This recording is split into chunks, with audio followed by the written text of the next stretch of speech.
Today I am going to speak to you on Bhagawad Geeta in Buddhism.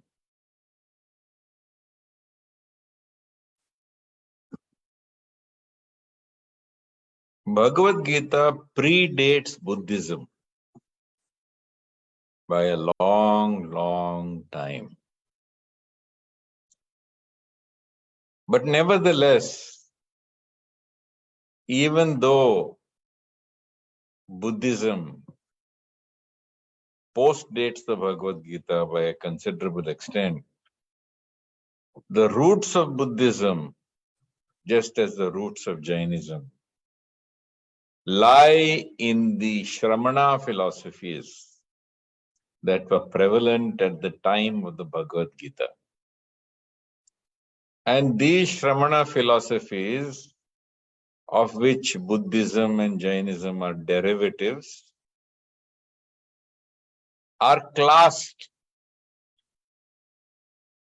according to their practices as adharma. And the Bhagavad Gita is essentially a polemical work also. It's a polemical work that criticizes and speaks to contradict and debate against practices which are termed adharmic. Krishna himself says, Yada yada hi dharmasya glanir bhavati bharata abhyuttanam adharmasya tadatmanam shrijami aham. So Krishna says he comes to re-establish dharma, and to re-establish dharma,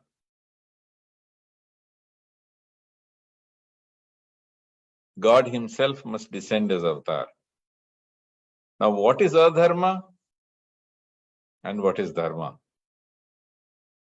Adharma are the religions that came forth from Shramana philosophies, and they were gaining hold of the minds of people at the time when Krishna incarnated to deliver his message on dharma. And these Shramana philosophies, and now their derivatives of Buddhism and Jainism, are essentially and originally philosophies of renunciation of the world. Apparently, they arose sometime in the kingdom of the Magadhas and among groups of mendicants. So, essentially, they lived parallel to the Vedic system. And it's important to understand that all these systems, Shramana philosophies and their derivatives, Buddhism and Jainism, are anti-Vedic. They are atheistical. They are renunciatory. And they are non-violent, ahimsak. Whereas Vedic philosophy essentially was life-embracing. And not only was it life-embracing, it wanted every individual to perform his duties and to perform his responsibilities for the smooth functioning of society. Whereas the Shramana philosophies and their derivatives, that is Buddhism and Jainism, not only did not contribute to a safe and sound society, but actually led to a dissolution of parts of society. And if they were given free rein, probably all of society. It's important to understand that I'm talking about Shramana philosophies in their original form and perhaps early Buddhism. and perhaps Jainism. But you must understand this, there have been so many changes, especially in Buddhism, because Buddhism realized that their atheistical philosophy was not working. Therefore, Mahayana Buddhism made Buddha into their god and they worship him. Similarly, they kept modifying Buddhism until now you have the extreme perversion of Buddhism in the form of what we call as American Buddhism, where I believe they do away with some of the core concepts.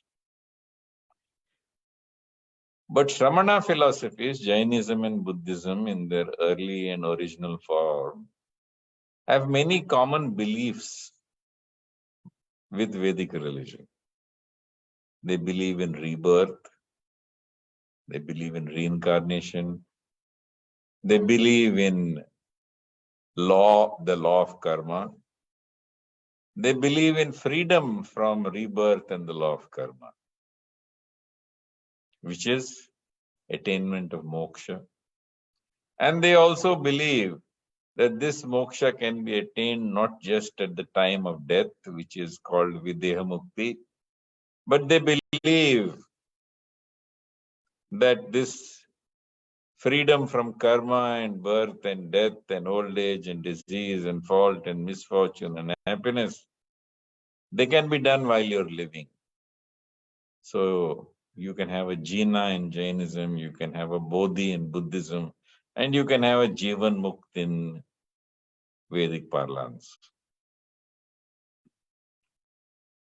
The point is, both religions believe, Bhagavad Gita as well as the Shramana philosophies, Buddhism, Jainism, they all believe that the world is suffering.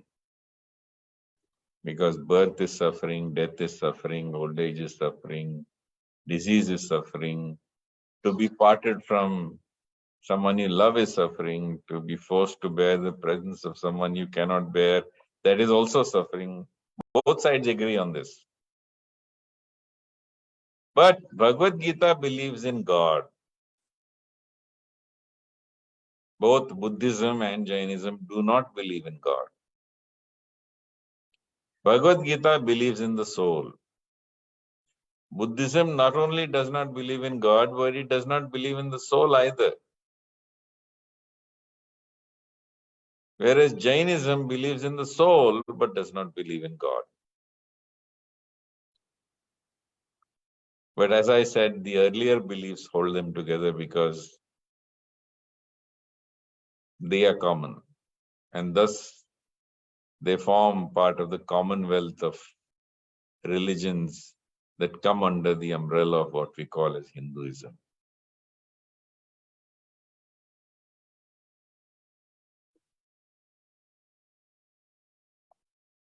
So it's very important to understand what are these similarities, as I explained to you, and the differences that occur between Buddhism and Jainism.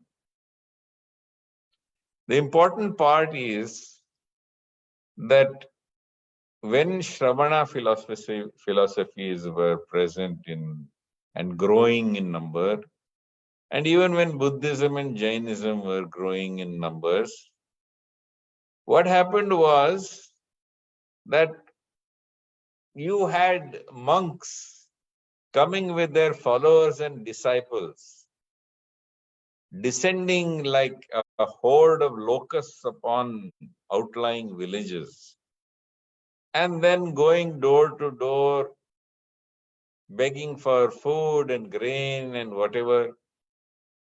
And after taking what they could eat, they also carried off the impressionable children and youth from the village.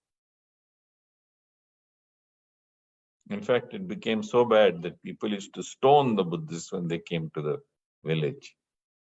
And finally, Buddha had to lay down an edict that he would not accept any disciples who were young children or youth until their parents had given it in writing that they are willing to give their children up to follow the Buddha. When society is constantly set upon by large migratory renunciates who come and act like social parasites and who also lead the young into renunciation.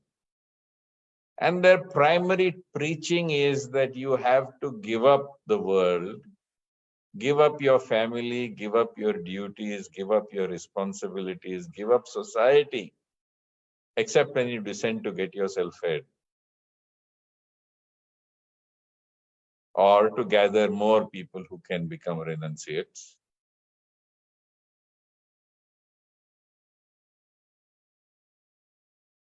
Slowly, if not surely, society begins to disintegrate.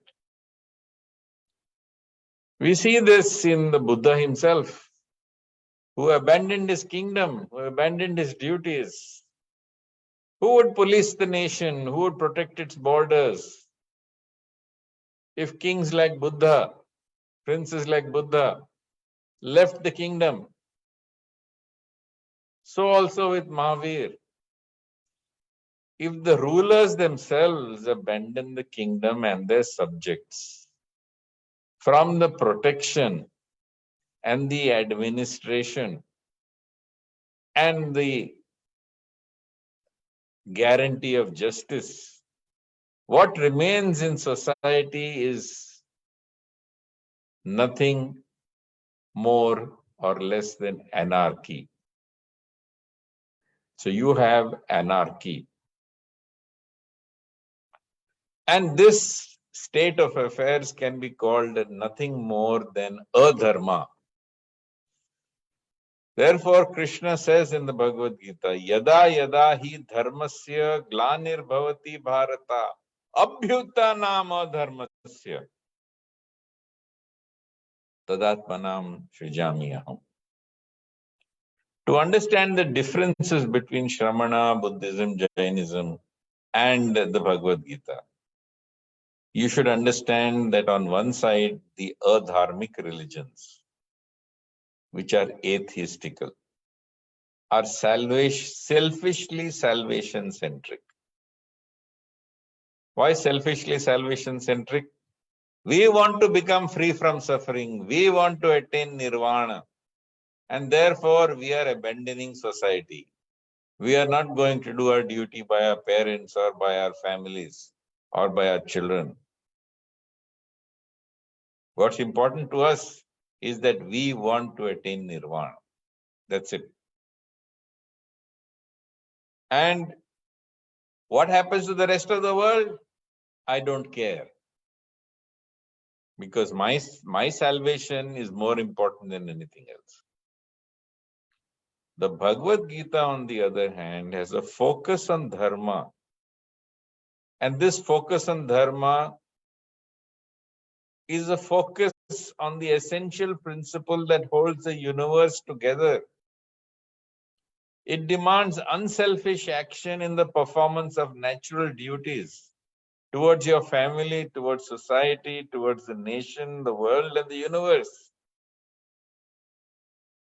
Not that it does not offer moksha. Dharma, artha, kama, moksha.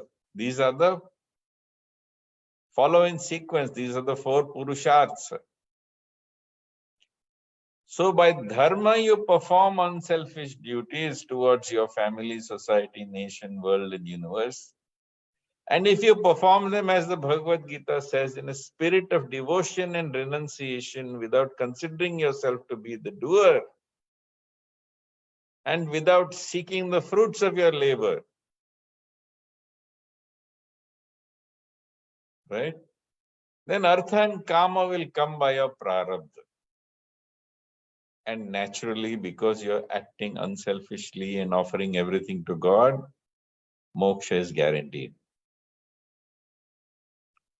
Buddhism and Jainism, like Shramana philosophies, are selfishly salvation-centric. Both Buddha and Mahavir were rulers who abandoned their duties to administer, support, and protect their kingdoms and subjects, and instead became monks, renunciates.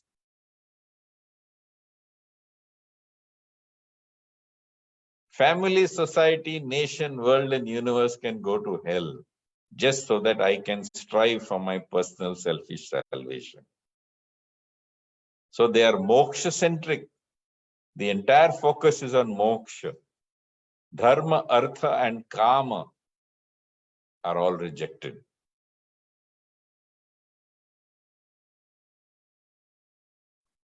On the other hand, the Bhagavad Gita rejects renunciation and places it on a lower platform to working in the world in a spirit of devotion and renunciation.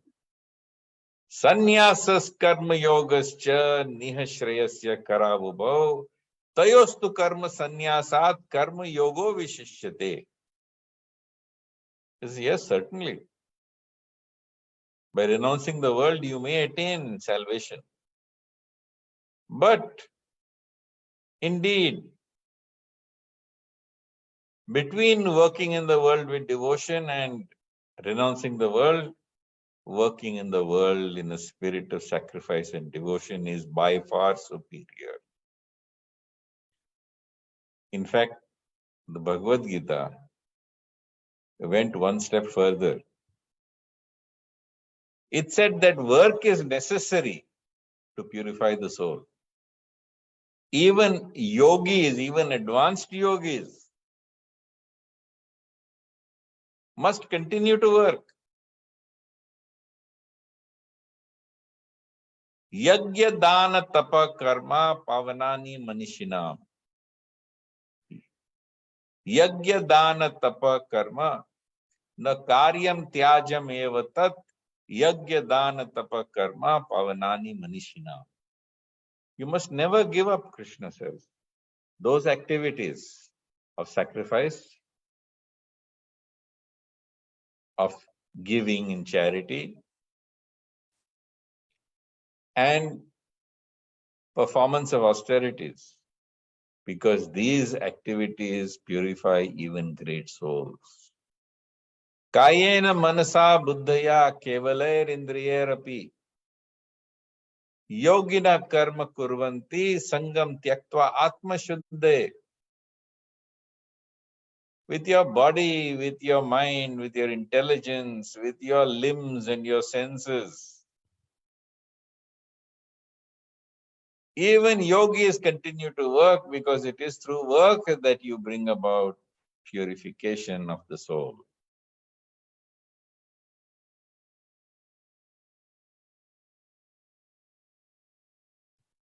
So this is very, very, very important.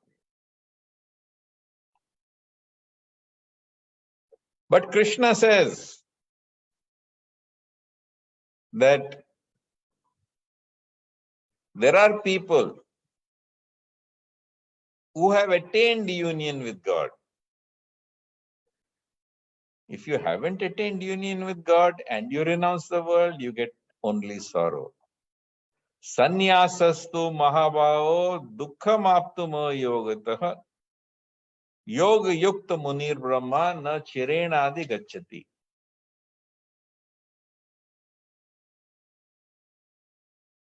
To renounce the world without having attained union with God will get you only sorrow.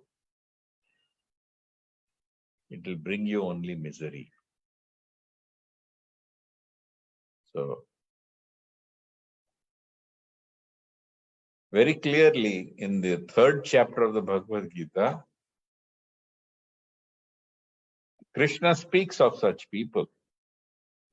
In chapter 3, verse 17, Krishna says, Yastva atmaratir eva syad atmatriptascha manavah atmanya eva cha santushtas tasya karyam na vidyate. Those who are situated in the spiritual plane, those who have realized their spiritual nature, those who are fully illumined enlightened and satisfied in the soul. They're already purified. So therefore, why should they work? If work is for purification of the soul, why should they work? Should they not take sannyas? Should they not renounce the world? And in chapter 3, verse 18, Krishna corrects them and says, Naiva tasya kritena artho na akritena kaschana na chasya sarva bhuteshu kaschid arthavyapashraya. Such self-realized souls have nothing to gain or lose, either in discharging or in renouncing their duties. They can work or they need not work. Both are equal to them because they are on the platform of spirit, their Chitta Prajna.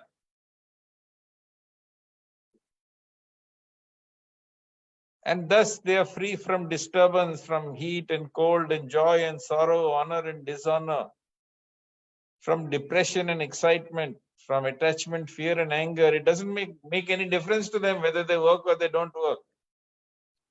And they don't depend on anyone else to fulfill what they need. The universe provides it.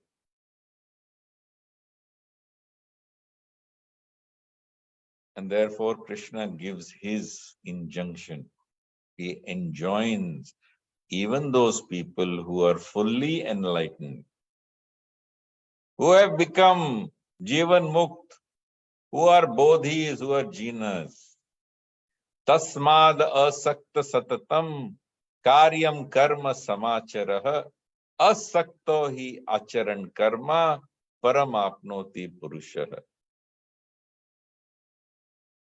So Krishna says, therefore, even though you are enlightened, having given up all attachment, perform all your actions as a matter of duty, because working without being attached to anything eventually will lead you to the Supreme.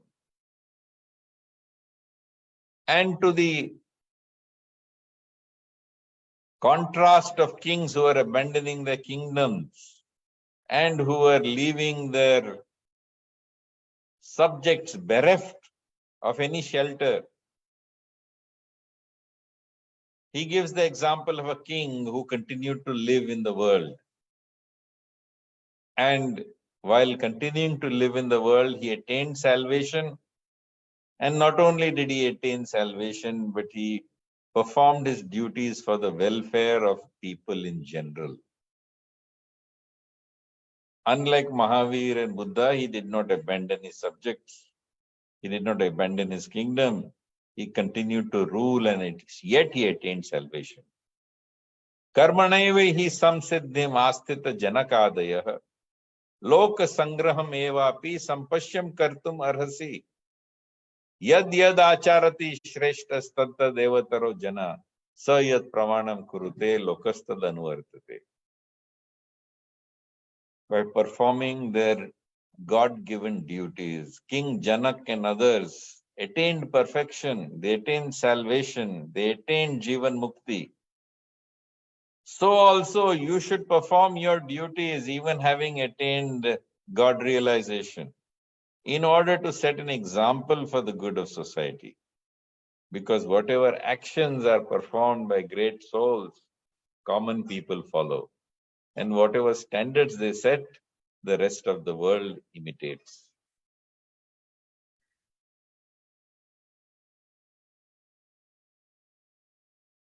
So Buddhism and Jainism demand external renunciation for anyone who is seriously desirous of attaining salvation. It's an essential requirement. There may be many distortions of both these religions which don't say that you do not need to do so.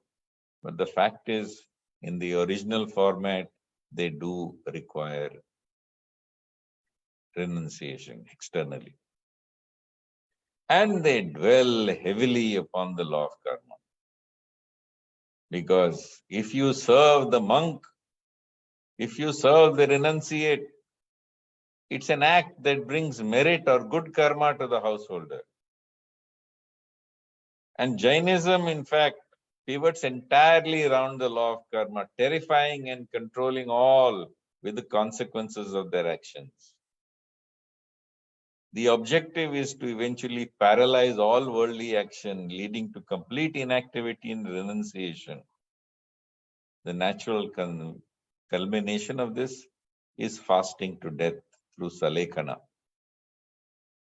And Buddhism is also strongly based on this law of karma. The Bhagavad Gita is a completely different book. The Bhagavad Gita, in fact, busts the law of karma.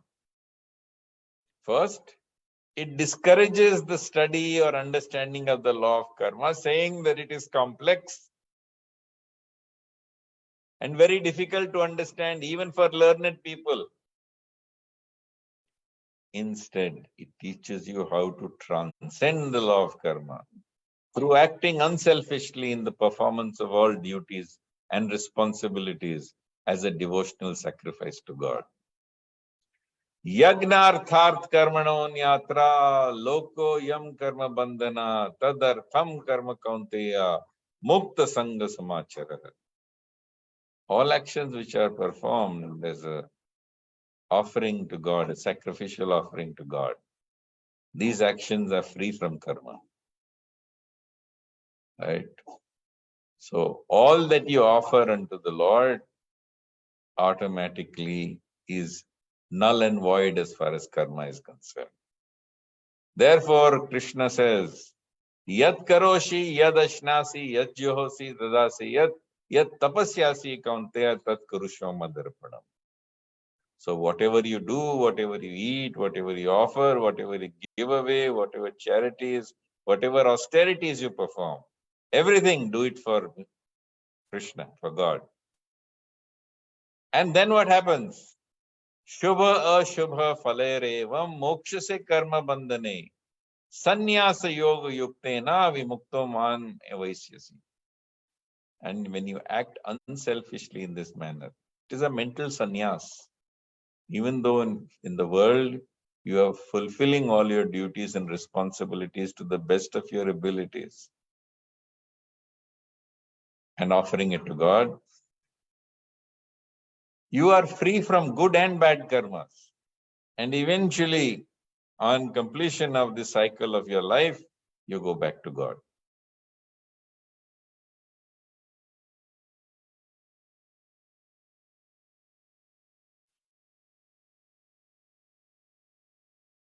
So, Bhagavad Gita draws upon the Vedas. It is based upon the Vedas. It recommends the Vedas. Right? It recommends Vedic sacrifice. It contains, to some degree or other, the 6 darshanas of the Vedas, 6 different ways of looking at the philosophy of the Vedas. Indeed, it draws directly upon philosophical concepts and even verses from the Upanishads, which I have covered with you in the last couple of classes. Still, it rejects Veda Vada Partha Nanya Dastiti Vadina. It rejects the flowery words of the Vedas that promise you a better birth, a better life, a richer family to be born into, a more beautiful body, and wants you to perform these Vedic sacrifices in a spirit of devotion without expecting anything in return. Because Bhoga Aishwarya Prasaktanam Tayaparta Chetasam Vyavasayatmika Buddhi Samadhavana Vidyate. Those whose minds are attached to enjoyment and wealth and beauty and knowledge, these people cannot have the steadiness of mind to attain salvation, which comes through internal renunciation rather than external renunciation. In its original form, Buddhists and Jains recommend abandoning society, right? And fixing their suffering. The Bhagavad Gita focuses on fixing society and fixing themselves within, both simultaneously. And therefore it is superior. In fact, Arjun is overwhelmed on the battlefield not by an army which is 5 times larger than his. He is overwhelmed because he has been defeated internally by adharmic philosophies that have penetrated him. Krishna tells him, Kutastva kasmalam idam. Where did these impurities come upon you? Where did you pick up this adharmic philosophies of renouncing the world? Because you are afraid of the consequences, the karmic consequences of what you will incur by fighting with your cousins and uncles and grandfathers and your teachers. This is ridiculous. Sarva dharman parityaja mam ekam sharanam vraja aham tvam sarva papebhyo mokshayishami masucha. Abandon all other philosophies and religions that you are confused by and take shelter of me. I will look after all sin, never fear.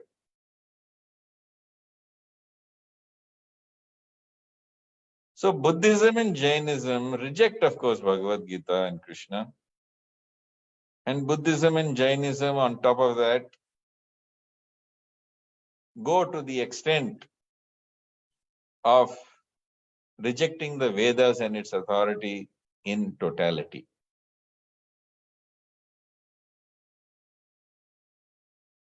Of course, they have their own ways of explaining the Bhagavad Gita and Lord Krishna.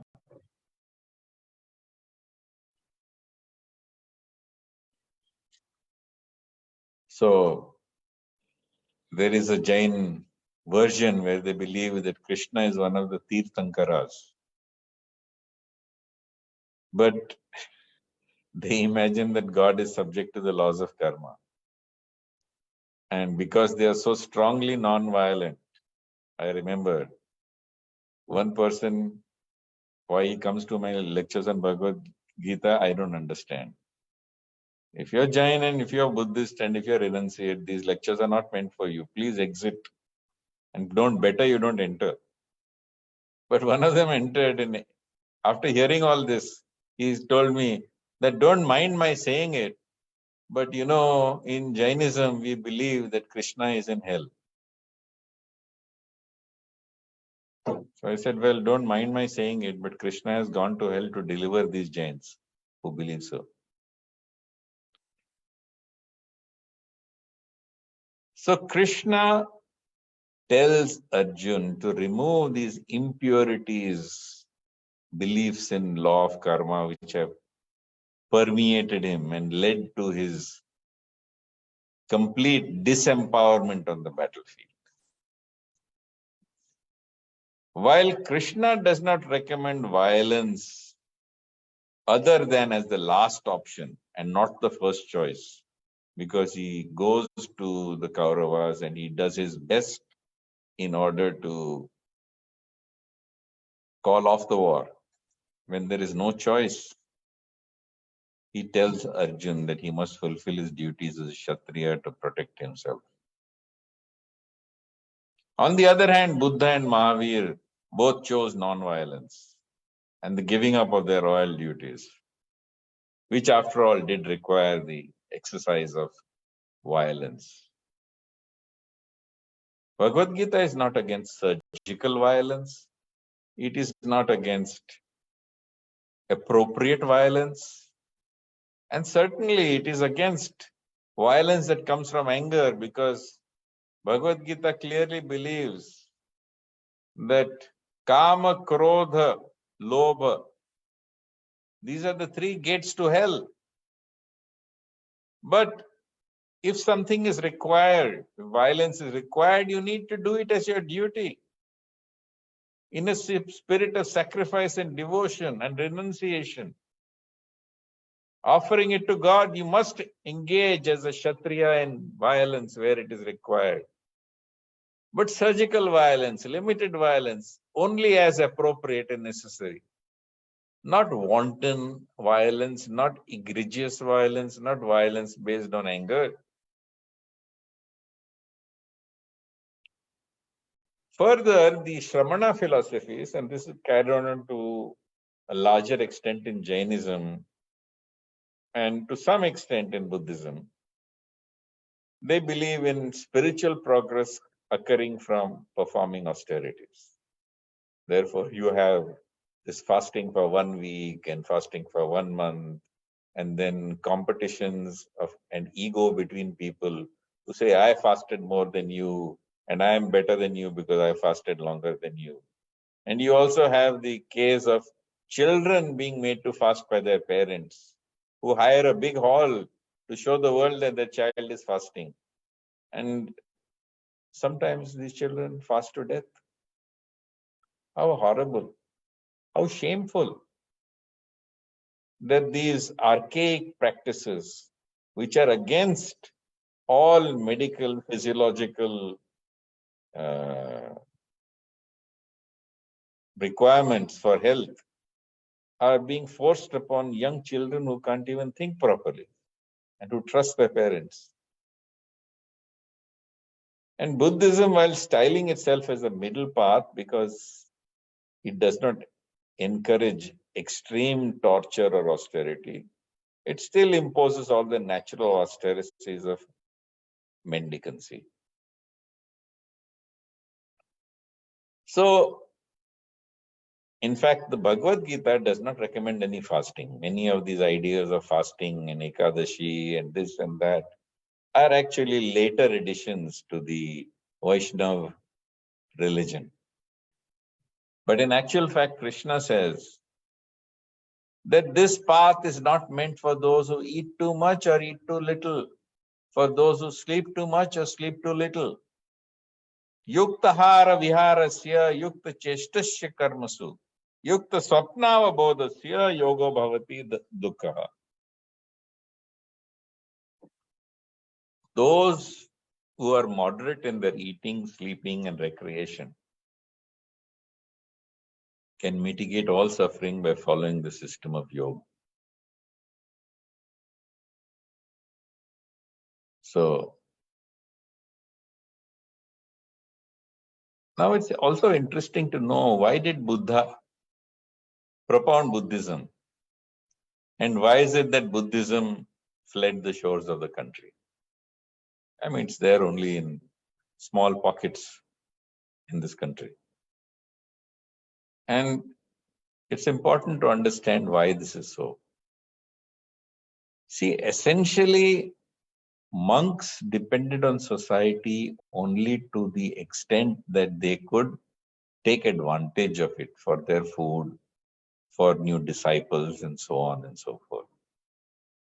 But when kings began to favor Buddhism, and that's also an interesting thing, how did they come to favor Buddhism? You know, kings would take part in wars, they would also, like soldiers, suffer from post-traumatic stress disorder. They would also suffer from panic disorder. And in those days, there were no psychiatrists. They would bring a monk. And so monks came to heal Ashoka after he was suffering from panic disorder post-Kalinga. And then he became Buddhist. But in actual fact,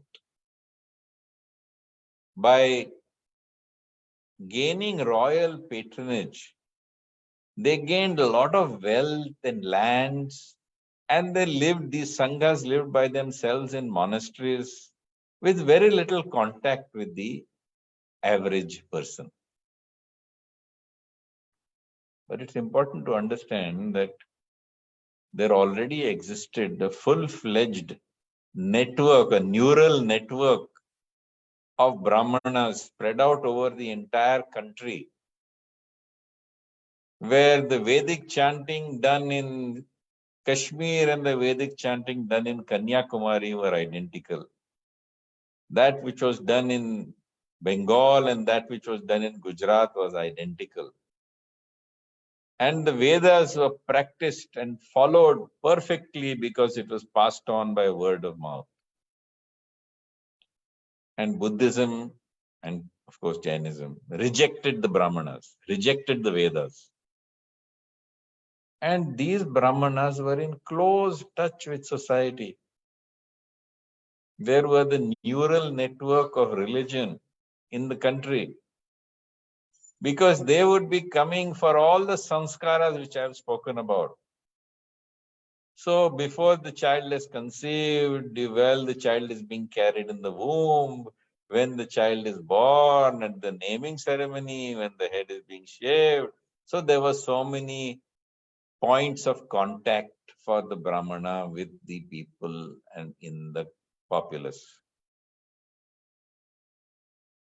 And ultimately the priests, the monastery, with all the monks, became isolated.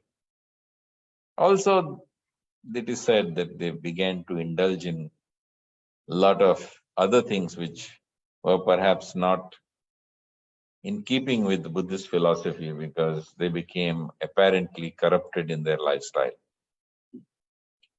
And because they had collected wealth and stored wealth, when there were the invasions of the northeastern warriors following Islam, their first targets were always the Buddhist monasteries because wealth was there. And because of lack of support from the populace with whom they were not in touch, and also having made themselves prime targets, having kept wealth and valuable stuff in their monasteries, they became victims. And eventually, gradually, without support from the population, they found little place in the country. And now the strongholds of Buddhism are really not in this country, but they're found, say, in Japan, in various other Southeast Asian countries. So I would like to say Buddhism is a wonderful religion for your personal salvation, but it's a disastrous philosophy for society. Therefore, it is so important that the Bhagavad Gita is understood as not as Buddhism and Jainism that promote your selfish salvation, but rather as unselfish actions promoted by the Bhagavad Gita, which fulfill dharma and then consequently come to the natural evolution to moksha. So with this, I will pause. If there's any questions, please feel free to ask.